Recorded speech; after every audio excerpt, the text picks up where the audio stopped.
Hello बच्चों, नमस्कार। स्वागत है आपका अपने परिवार अंकित एजुकेशन अड्डा पर। आज हम बात करने वाले हैं आपके RRB NTPC, RRB group D और आरपीएफ के कुछ महत्वपूर्ण प्रश्नों के बारे में। इसमें हम बात करेंगे पानी। यहाँ पर जो है वो मिश्रण से रिलेटेड क्वेश्चन है। तो देख लीजिए किस तरीके के आपके रेलवे के एग्जाम में क्वेश्चन पूछे गए थे। तो पानी और स्क्वैश के दो मिश्रण हैं। इसमें पहले मिश्रण में पानी स्क्वैश का अनुपात 5:1 है और दूसरे में 3:1 का अनुपात है। इन्हें 3:2 के अनुपात में मिश्रित किया जाता है। अंतिम मिश्रण में पानी स्क्वैश का अनुपात बताइए। देखिए, सबसे पहले बात करें हम पहले वाले में 5:1 का अनुपात है पानी और स्क्वैश का। तो इसमें हम बात करेंगे 5 क्या चीज़ है, पानी है। टोटल मिश्रण कितना है, 5 और 1 6 है। दूसरे वाले में पानी कितना है, नहीं, पहले वाले पानी हो गया। दूसरा स्क्वायर से देखेंगे तो इसमें 1 है और टोटल मिश्रण 6 है। इसे कितने 3:2 में, मतलब पहले वाले को 3 के अनुपात में मिलाना है। तो पहले वाले में 3 से गुणा करना है, ठीक है। फिर इतना काम कर दिया पहले वाले में, दोनों अलग अलग, फिर प्लस करना है। अब हमें इसमें दूसरे वाले में पानी देखेंगे। पानी कितना है, 3 अकेला है तो 3 लिखेंगे। बटा में टोटल 3 और 1 4 हो जाएगा। 3 और 1 कितना हो जाएगा, ये 4 हो जाएगा। तो बटा में 4। और दूसरे तरफ पानी कितना है, प्लस करेंगे। दूसरी तरफ पानी देखेंगे, दूसरी तरफ सॉरी स्क्वायर, तो 1 रहेगा। बटा में कितना, 3 और 1 4। अब इसे किस में मिलाना था, 2 में। तो इस वाले में 2 से गुणा कर दिया और इस वाले में भी 2 से गुणा कर दिया हमने, ठीक है। अब देखिए, इसमें हमने दोनों में 2 से गुणा कर दिया। ये 2 लिखा है, ठीक है। यहाँ पर आप समझ लीजिए 2 का गुणा किया हमने।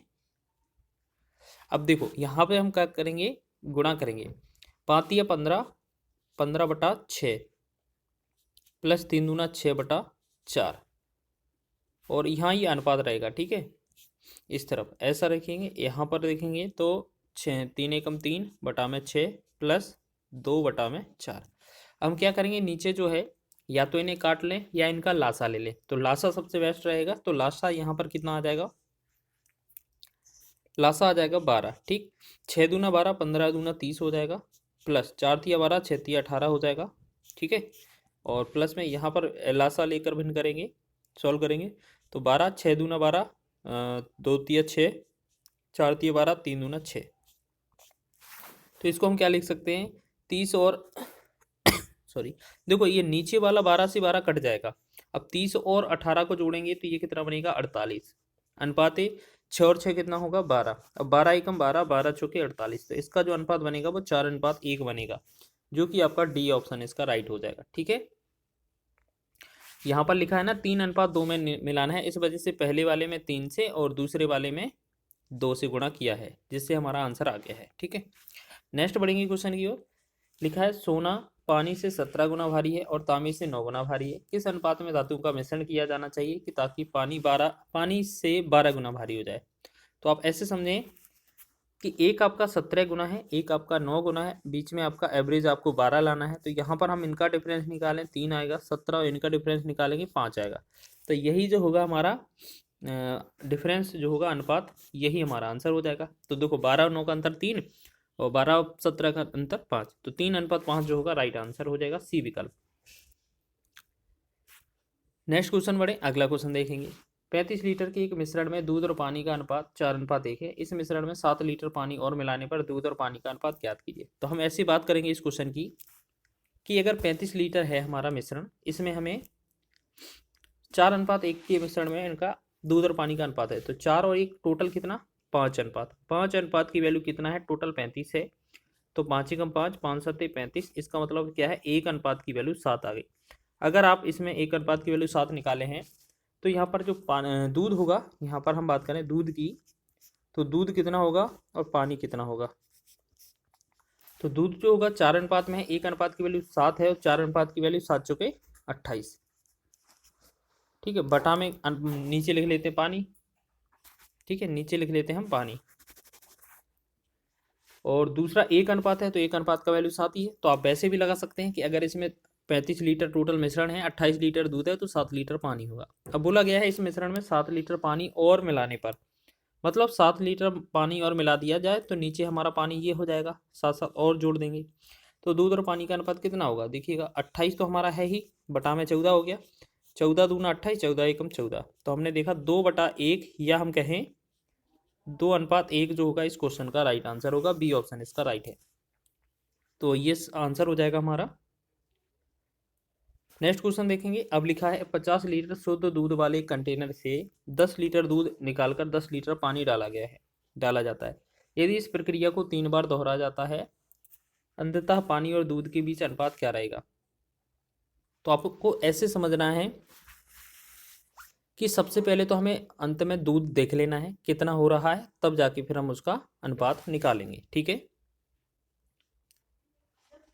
तो इसमें हम क्या करेंगे, सबसे पहले आप ये समझें कि आप अगर यहाँ पर लिखा है ना दोहराया जाता है, फिर इसके बाद ये पूछा जाता है कि इसमें शेष दूध कितना है, तो वो उसका बहुत ही आसान ट्रिक है। आपको कैसे, आपको यहाँ पर 50 लिख लेना है। ठीक है, टोटल फिर क्या करना है, 50 में से आपको 10 निकालना है, तो 50 में से 10 निकालना है यानी कि 40 बचेगा, बटा में 50 ही लिखना है। फिर आपका 40 बचेगा, फिर आपको 50 लिखना है, फिर आपको 40 लिखना है और 50 लिख देना है। मतलब ये 3 बार ही क्यों लिया है, क्योंकि क्वेश्चन में टोटल 3 बार बोला गया है। अगर यहाँ पर ये बोला जाता कि 3 और बार किया है तो हमारा फिर 1 बार और गुणा होता। तो 3 बार टोटल बोला है तो हमने 3 बार गुणा कर दिया। तो एक बार 50 से ये 50 हट जाएगा। ठीक है, एक जीरो से एक जीरो, दूसरे जीरो से दूसरा जीरो कैंसिल। ठीक है, 5 एकम 5, 5 से 5 अट्ठे 40। तो हमने देखा 4 चौके 16, 16 अट्ठे 128, 128 बटा 5 बना। इसे हम क्या लिख सकते हैं, 128 बटा 5 है। इसका मतलब क्या है कि अगर 5 दूना 10 रहेगा, 5 दूना 10 और यहाँ पर 2 28, 5 25, 5 का 30। तो हमने देखा टोटल 50 लीटर अगर हमारे पास मिश्रण था, इसमें से जो दूध की मात्रा है वो कितना है, 25.6। अगर 25.6 दूध है तो यहाँ पर जो होगा 24.4, यहाँ पर जो होगा वो कितना 24.4 जो होगा वो हमारा क्या हो जाएगा, पानी हो जाएगा। ठीक, ये हमारा इस तरफ क्या है, मिल्क या दूध, और दूसरी तरफ क्या है, पानी। अब पॉइंट से पॉइंट तो हट ही जाएगा। ठीक है, अब यहाँ 4 से भाग करें तो 4 छिंग 24 और 4 चौके 16, यहाँ 4 से भाग करें 4 छिंग 24, 4 एकम 4। तो हमने देखा 64:61 जो आया दूध और पानी का अनुपात। लेकिन हमसे पूछा क्या है, अंततः पानी और दूध का अनुपात हमसे रिवर्स पूछा है, उल्टा पूछा है।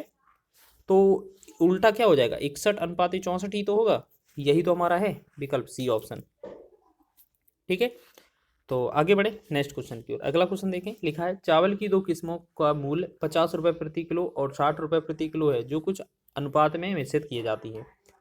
मिश्रित चावल को 70 रुपये प्रति किलोग्राम पर बेचा जाता है, जिससे 20% लाभ प्राप्त होता है, और अनुपात क्या है जिसके दोनों चावल की किस्मों को मिलाया जाता है। तो देखिएगा, ये क्वेश्चन हम पिछले वीडियो में भी एक बार बता चुके हैं कि यहाँ पर बहुत महत्वपूर्ण क्वेश्चन बनता है इस तरीके से क्वेश्चन। ठीक है, तो आपको क्या करना होता है, सबसे पहले आपको ये समझना है कि पहले जो है वो 50 रुपये प्रति केजी आपको लिख लेना है। ठीक है, 50 रुपये प्रति केजी। दूसरी तरफ 60 रुपये प्रति केजी लिख लेना है। लेकिन यहाँ 70 लिखा है ना, तो 70 हम बीच में नहीं लिखते हैं। बीच में क्या लिखते हैं, यह लाभ की वजह वैल्यू है, तो ये 120 का वैल्यू दिया है। 20% लाभ पर वैल्यू 120 का है, और हमें 100 का वैल्यू निकालना है, मतलब हमें सीपी निकालना होता है, क्रय। 1 जीरो से 1 जीरो, 4 से 4 तिया 12, 4 से 25। ठीक है, तो यहाँ 25 चौके 100, तो 25 सत्ते कितना होगा, 175। 175 बटा में 3 हमें लेना है, तो 175 बटा में 3 हम यहाँ पर लेंगे।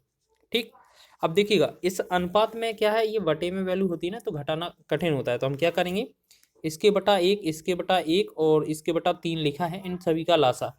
तो आपको 1, 1 और 3 का जो लासा आएगा 3 आ जाएगा।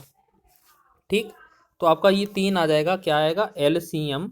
तो इस 3 से सभी में गुणा कर दिया करें। ठीक है, सभी में 3 से गुणा कर दिया करें, जिससे आपका कैलकुलेशन आसान हो जाए।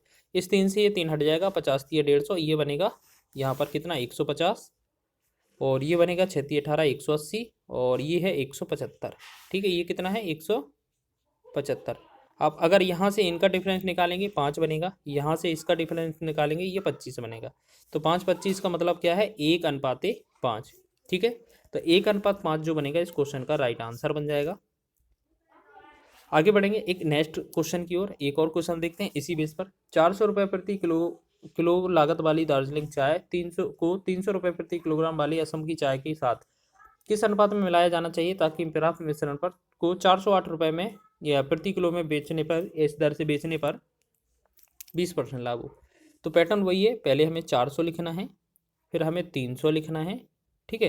अब बीच में क्या आएगा, जो आपका 408 है ना, वो आपका लाभफल दिया गया है। तो 20% लाभ का मतलब ये 120 का वैल्यू दिया है, हमें 100 का वैल्यू निकालना है क्रय मूल्य। ठीक है, इसमें हम क्या करेंगे, क्रय मूल्य निकालेंगे हम। ठीक है, तो यहाँ पर हम क्या करते हैं, क्रय मूल्य निकाल लें जल्दी से।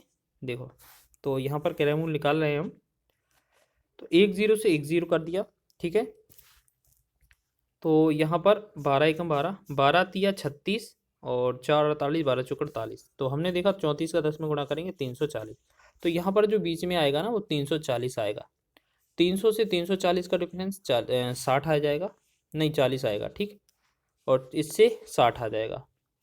10 से 10, 2 दूना 4, 2 तिया 6। तो ये जो बनेगा हमारा 2:3, इसका राइट आंसर बन जाएगा, क्योंकि उसमें क्वेश्चन में अनुपात ही बोला गया है। ठीक है, तो इस तरीके का क्वेश्चन बहुत पूछा जाता है, याद रखिएगा आप लोग। ठीक है।